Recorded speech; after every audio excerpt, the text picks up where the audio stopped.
يواجه الرابور المغربي طه فحص الشهير بالغراندي توتو شكاية جديدة وضعها ضده عدد من الإعلاميين يتهمونه فيها بالتهديد والإهانة والعنف أثناء قيامهم بعملهم. ووضع إعلاميون شكاية ضد توتو على خلفية ما تعرضوا إليه من أذى بينما كانوا يقومون بتغطية محاكمته بالدار البيضاء الثلاثاء الماضي إثر شكاية أخرى قدمها ضده الإعلامي محمد التيجيني صاحب موقع أشكين.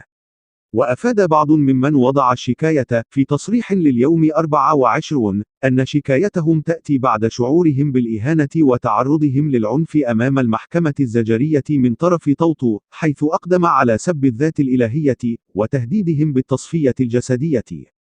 يشار إلى أن مغني الراب المغربي الغراندي توتو سبق وهدد الصحفي محمد التيجيني بالتصفية الجسدية في مكان إقامته ببلجيكا، وذلك بعد انتقاده لواقعة افتخاره بتعاطي الحشيش في ندوة صحفية من تنظيم وزارة الثقافة، وتلفظه بكلمات نابية فوق منصة حفله ضمن فعاليات مهرجان الرباط عاصمة الثقافة الإفريقية.